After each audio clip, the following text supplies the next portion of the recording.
దేన్నైతే academic justification చేసే ప్రయత్నం చేశాడో మార్టిన్ మక్వాన్ ఇచ్చినటువంటి రిప్రజెంటేషన్ ఏదైతే ఉందో ఈ దేశంలో ఉన్నటువంటి 90 రకాల కుల వివక్షత ఆ గ్రంథం నుండి ఆ డాక్యుమెంట్ నుండి ఆయన తీసుకున్నాడు. ఇది హోమోజీనియస్ కాదు, హెట్రోజీనియస్ కమ్యూనిటీ అని నిరూపించడానికి ఏబి షహా అనే సోషల్ ఆంథ్రోపాలజిస్ట్ డాక్యుమెంట్ మేరకు తీసుకున్నాడు. ఆ డాక్యుమెంట్లో 90% 90 రకాల కుల వివక్షత ఈ దేశంలో కొనసాగుతుందన్నాడు. అక్కడనే పంకజ్ మిట్టల్ ఏమంటాడంటే అర్బన్ ప్రాంతాల్లో కుల వివక్షత లేదు, రూరల్ ప్రాంతాల్లో కుల వివక్షత ఉందని. మీరు జర్నలిస్ట్గా ఎన్ని చూడట్లేదు? నిన్ననే చూసిన ఎన్ని చూడట్లేదు? ఈ సామాజిక న్యాయం అని పోరాటం చేసే ఇదే ప్రొఫెసర్ కాసిం ఒక ఇంటర్వ్యూలో చెప్తున్నాడు, నేను ప్రొఫెసర్ అయినప్పటికీ నా భార్య రెడ్డి అయినప్పటికీ టూలెట్ బోర్డు దగ్గర ఉన్నప్పుడు నా కులాన్ని చూసి నాకు రూమ్ ఇయ్యలేదని. రిజర్వేషన్ యొక్క లక్ష్యమే పూర్తి కాలేదు. ఇంకా ఈ లక్ష్యాన్ని పూర్తి చేయడానికి మీ పోరాటం ఎక్కడ చేశారు? అంటే ఇప్పుడు మాట్లాడుతున్న ఈ మాదిగ సమాజంలో ఉన్న మేధావులంతా తప్పు మాట్లాడుతున్నారా? 100% తప్పు మాట్లాడుతున్నారు. దమ్ముంటే చర్చకు రండి అని అందరూ ఎంతమంది మాదిగ రెడీ అంటున్నారు. ఆయన అన్నందుకే నేను చర్చకు వచ్చిన. ఇప్పటివరకు ఆయనకు రమ్మనండి, బహిరంగ చర్చకు రమ్మనండి. అది వాళ్ళ పోరాటం అనేది రాజ్యాంగానికి వ్యతిరేకమైన అంశము, చట్టానికి వ్యతిరేకమైన అంశము, రాజ్యాంగ ప్రక్రియకు వ్యతిరేకమైన అంశం అని నేను నిరూపిస్తా. మరి ఆన్ ఫస్ట్ డేనే ఈ విషయం చెప్పుంటే వాళ్ళు కూడా పోరాటాన్ని గుర్తించి ఇది కాదని ఆపేసే వాళ్ళేమో. ఇప్పుడు చూడండి, వర్గీకరణ అనే అంశం మొదలైనప్పుడు కాసిం గారు మొన్న ఒక సభలో చాలా గొప్పగా ప్రకటన కూడా చేశాడు. మా మీద దాడులు జరిగినాయి, మాలలో అండగా ఉన్నారు, మాల లీడర్షిప్లోనే చాలా జరిగిందని. ఆ ధైర్యం కృష్ణమాదిక లేకపోవచ్చు, అది చూసిన తర్వాత ఆయన నిద్ర కూడా పట్టకపోవచ్చు. కానీ వాస్తవానికి మీరు ఒక విషయం గమనించండి, వర్గీకరణ అనే అంశం తెర మీదకి వచ్చినప్పుడు ఫస్ట్ దాన్ని సమర్థించింది కమ్యూనిస్టులు. కమ్యూనిస్టుల యొక్క ఇంట్రెస్ట్ ఏంటి? వీళ్ళు రాజ్యాంగవాదులు కాదు. ఇప్పుడిప్పుడు లాల్ సలాం నీల్ సలాం అనే అంటే అస్తిత్వం కోల్పోతున్నారు కాబట్టి తప్పని పరిస్థితుల్లో ఈ నినాదం నెత్తిన మోసుకున్నారు. రాజ్యాంగాన్ని ఫస్ట్ వ్యతిరేకించింది కమ్యూనిస్టులే. కమ్యూనిస్టు మద్దతు ఇచ్చారు. ఏ కోణంలో ఇస్తారండి? ఈ దేశంలో ఎవడు మద్దతు ఇచ్చినా, మొన్న ఏదో ఇంటర్వ్యూ చూసిన జయప్రకాష్ నారాయణ సామాజిక న్యాయం ఆయన పోరాటంలో అర్థం ఉందన్నాడు. నాకు అర్థం కాలేదు. రిజర్వేషన్ పాలసీ మీద కనీస జ్ఞానంలో లేనోడు ఒక ఐఏఎస్ అయ్యాడు. అటువంటి వాళ్ళు ఐఏఎస్ అవుతున్నారు కాబట్టి ఈ సమాజం భ్రష్టు పడుతుంది. ఎట్లా సామాజిక న్యాయాన్ని డిఫైన్ చేస్తాడు? రిజర్వేషన్ యొక్క డెఫినేషన్ ఏమిటి? దాన్ని ఎట్లా వర్గీకరిస్తావు నువ్వు? Group policy, individual policy, land policy, scholarship policy, ఇవన్నీ రిజర్వేషన్ పాలసీస్. ఒక ఐఏఎస్గా ఉన్నవాడికి అంత కూడా జ్ఞానం లేదా? ఎట్లా మాట్లాడతాడు? ఈయన తీసుకొచ్చేటటువంటి మూమెంట్, ఈయన ఏ మూమెంట్ తీసుకొచ్చాడంటే విక్టిమ్ కార్డ్ పాలసీ అంటారు దీన్ని. ఫస్ట్ తీసుకొచ్చింది హేట్ థియరీ, ఒకళ్ళ మీద ద్వేషంతో మరొకరిని నిర్మాణం చేయడం, మాలల మీద ద్వేషంతో మాదిగలను నిర్మాణం చేయడం. ఇంకోటి victim card policy. Victim card పాలసీలో అయ్యో నేను బలహీనుణ్ణి, అయ్యో నాకు దెబ్బ కొట్టిండ్రు, అయ్యో నాకేం లేదని ఏడ్చి అంతా బ్లాక్మెయిలింగ్ చేసుకుంటా ఈ 30 సంవత్సరాలు గడుపుకుంటూ వస్తున్నాడు ఆయన. ఎలక్షన్ వచ్చినప్పుడల్లా ఇదేనా సార్? ఏదో ఒక రాజకీయ పార్టీ కాళ్ళ మీద పడడం, ఏదో ప్రకటన చేయడం, వాడికి మద్దతు ఇవ్వండి అని చెప్పడం. అమాయక ప్రజలు పాపం వాడు చెప్పింది వాళ్ళకి తెలియక ఆయన చెప్పిన దారిలో వెళ్ళి రేపు వాళ్ళ మొత్తం సమాజాన్ని ధ్వంసం చేస్తున్నారు. ఇంత పెద్ద పోరాటం ఎట్లా నిర్మాణం జరుగుతుంది? ఇన్ని పార్టీలు ఎట్లా ఆయన వైపు నిలబడి ఆయన మద్దతు కూడగడతాయి? లేకపోతే ఆయన అంటే భయపడతాయి, ఆయన అంటే ఉండండి అని వాళ్ళు కోరుకుంటారు అన్ని పార్టీలు? నేను ఒక మాట చెప్తాను, ఈ దేశంలో 99% పార్టీలకు కావచ్చు, ప్రజలకు కావచ్చు, రాజ్యాంగం పట్ల గౌరవం లేదు, రాజ్యాంగం పట్ల జ్ఞానం కూడా లేదు. రాజ్యాంగం పట్ల జ్ఞానం ఉన్నోడు ఏ గాడిది కొడుకు కూడా దీన్ని సామాజిక న్యాయ పోరాటం అని అనడు అంటున్నా. తిండిపోతు పోరాటం అంటారు. ఇప్పుడు వర్గీకరణ కావాలనుకున్న వాళ్ళంతా మీ మీ మీ లాంగ్వేజేనా? సేమ్ నేను చెప్తున్నా అదేనా? తిండిపోతు ఉద్యమం ఇది. మీరు మాలల నుండి సామాజిక న్యాయం కోరుతున్నారా? చలో నేను సవాల్ విసురుతున్నా. సామాజిక న్యాయమే చేసేది ఉంటే డెఫినెట్గా సరే సుప్రీంకోర్టు జడ్జిమెంట్ అది కాన్స్టిట్యూషన్ ఫ్రేమ్కు వ్యతిరేకమా లేదా సమర్థమా అనే అంశం పక్కన పెడదాం. మనం 2 కులాల నుండి రేవంత్ రెడ్డి గారి దగ్గర వెళ్దాం. నేను రికమెండ్ చేస్తాను, 59 కులాల యొక్క సామాజిక వెనుకబాటుతనాన్ని సూచించే గణాంకాలు సేకరించిన తర్వాత అత్యధికంగా వెనుకబడినటువంటి కులాలకు ప్రియారిటీ 1 ఇస్తూ 59 కులాలకు 59 రోస్టర్ పాయింట్లు ఇద్దాం. ఇప్పుడు అదే కదా జరిగేది కాదా? ఎవరంటారండి? వర్గీకరణ అదే కదా. మీకు విచిత్రం చెప్తాను. చంద్రబాబు నాయుడు చేసింది రామచంద్రరాజు కమిషన్ ద్వారా ఏబిసిడి వర్గీకరణ చేసిండ్రు. ఒక జోక్ చెప్తాను నేను. ఒక రాష్ట్ర ప్రభుత్వం తీసుకునే నిర్ణయంలో ఇంత అసమర్థత, ఇంత అశాస్త్రీయత ఉంటుందంటే ఎవడు ఆలోచించడు. ఏబిసిడి వర్గీకరణ జరిగింది. రిజర్వేషన్ యొక్క ఫలాలు మనం చూసినట్లయితే first post is SC women roster point. ABCD వర్గీకరణ చేసిండ్రు, పోస్టులు పడ్డాయి. ఫస్ట్ పోస్ట్ ఎవరికి రావాలా? ఎస్సీ ఉమెన్కి రావాలా. అంటే ఏ గ్రూప్లో ఎవరున్నారు? రెల్లి గ్రూప్ ఉంది అంటే రెల్లి ఉమెన్కి వస్తుంది, రెల్లి ఉమెన్కు రావాలా. ఇప్పుడు రెల్లి మెన్ కాడ వచ్చిందా? సెకండ్ రోస్టర్ పాయింట్లు వెళ్ళాలి కదా, బిసిడి గ్రూప్కి రావాలా. ఈ మొత్తం కంప్లీట్ చేసుకొని మళ్ళీ ఏ దగ్గర వచ్చేసరికి మళ్ళా ఎస్సీలో ఫస్ట్ రోస్టర్ పాయింట్ ఎవరికి?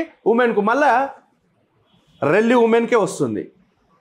రెల్లి మెన్ బతుకున్నంత కాలము అతనికి రిజర్వేషన్ అప్లికేబలా? ఇంత అశాస్త్రీయమైనటువంటి వర్గీకరణ చేశాడు చంద్రబాబు నాయుడు. ఒక రాష్ట్రానికి ముఖ్యమంత్రి, బలమైన ముఖ్యమంత్రి అని చెప్పుకునేటటువంటి వ్యక్తి కనీసం దీన్ని పరిశీలనలో తీసుకోలేదా? జస్టిస్ రామచంద్రరాజు కమిషన్ ఆయనకు ఆ బుర్ర కూడా పనిచేయలేదా? ఇంత అన్యాయం జరుగుతుందా? నేనేమంటున్నా, ఆ శాస్త్రీయత ఏందో మీరు సూచించండి. నేను శాస్త్రీయత ఎట్లుండాలని మీరు సూచించండి. నేను యాక్చువల్లీ సుప్రీంకోర్టు ఇచ్చినటువంటి కాదండి, నా పాయింట్ ఒకటే. మీరు వర్గీకరణకు అనుకూలమా వ్యతిరేకమా? ఖచ్చితంగా వ్యతిరేకమే. ఇప్పుడే అన్నారు మీరు, సెలవు సామాజిక న్యాయానికి సామాజిక ప్రకారంగా చేయండి మీరే అంటున్నారు. ఒక మాటేనండి, మాలలు సామాజిక న్యాయం కోరరు అని అంటే నేను ఆ మాటను నా నెత్తి మీద మూసుకొని నేను చెప్తున్నా, చలో సామాజిక న్యాయం కొరకు పోరాటం చేద్దాం. మరి ఆ దిశగా వెళ్ళండి, చేయమనండి, ఆ దిశగా ముందుకెళ్ళండి, చేయమనండి. అదే మీ పోరాటం కావాలంటున్నా నేను. వర్గీకరణ మొత్తం ఆపాలని కాదు, మీ పోరాటం సామాజిక న్యాయం దిశగా పోరాటం చేయండి, చేయమనండి. మీరు చేస్తున్నది తప్పు, ఈ రకంగా మీ వేదిక ద్వారా చెప్తున్నా, మాదిగలకు మీరు ఒప్పించండి.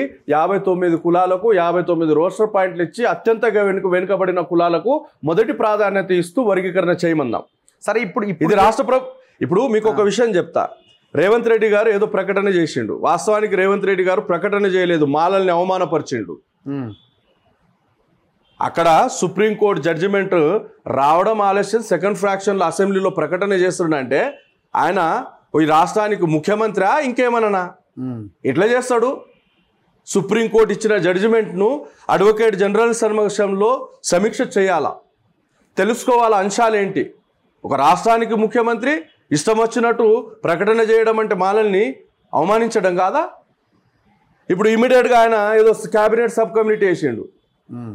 విచిత్రం ఏంటంటే ఈ సబ్ కమిటీ మిగిలది, ఈ కమిషన్ మిగిలది. ఎందుకు చెప్పాలా? ఆర్టికల్ 338 క్లాస్ 9 ప్రకారం షెడ్యూల్ కులాల విషయంలో ఏ నిర్ణయం తీసుకునేది ఉన్నా, ఏ సమీక్ష చేసేది ఉన్నా, అది కేంద్ర ప్రభుత్వం అయినా ఆయా రాష్ట్ర ప్రభుత్వాలైనా ఖచ్చితంగా నేషనల్ ఎస్సీ కమిషన్కు అనుమతి తీసుకోవాలి. తీసుకున్నారా? రేపు హైకోర్టులో ఉంది, దాంది హియరింగ్ ఉంది, రేపు కమిషన్ కొట్టుడు పోతుంది. అంత మీ ఇష్టం వచ్చినట్టు చేసి సామాజిక న్యాయం అని గోల చేస్తే అయిపోతుందా? దానికి ఒక చట్టబద్ధత కావాలి కదా. కానీ నేనేమంటున్నా, మీరు లాస్ట్కి ఒక పాయింట్కి వచ్చారు. మీరు సామాజిక న్యాయం చెయ్యాలి అని అంటే నేను రెడీ, ఎట్లా చేయాలో ఆ రకంగా చేస్తే బాగానే ఉంటుందని. ఆ రకంగా చేయమనండి, నేను మాలల తరపున అదే అంటున్నా. ఆ దిశగా ఎందుకు ఫైట్ జరుగుతుంది? మీ వేదిక ద్వారా వాళ్ళని రెడీ చేయమనండి. ఫైట్ ఎట్లా జరుగుతున్నది? మీకు మీటింగ్లు మీరు పెట్టుకుంటున్నారు, వాళ్ళకి మీటింగ్లు వాళ్ళు పెట్టుకుంటున్నారు. ఒక మాట ఏం జరుగుతున్నది? వాళ్ళు వ్యతిరేకిస్తున్నారు, మనకు అనుకూలంగా ఉన్నాం. మాల వర్సెస్ మాదిగా ఒక చీలిక. చూడండి, మీరు చూడండి, రాబోయే ఇప్పుడు ఒకటి ఇద్దరు కలిసి ఉంటే దానికి బీసీలు యాడ్ అవుతాయి, దానికి ఇంకొక వర్గం యాడ్ అవుతాయి, అధికారంలోకి రావడానికి అవకాశాలు ఉంటాయి. ఎవరికి వాళ్ళుగా ఇప్పటికే బీసీలకు ఎస్సీలకు మధ్య వాతావరణం లేదు. ఎంఆర్పిఎస్ బ్రతికున్నంత వరకు వాళ్ళకి కలవరియది. వీళ్ళు సామాజిక విచ్ఛిన్నకారులు. ఎందుకు ఇంత బలమైన స్టేట్మెంట్ ఇస్తున్నా అంటే, ఈ 30 సంవత్సరాలు వాళ్ళు చేసిన ఏ పోరాటాన్ని కూడా ఏ మాల సంఘము వాళ్ళ పోరాటాన్ని వ్యతిరేకిస్తూ ఒక ప్రకటన చేయలేదు.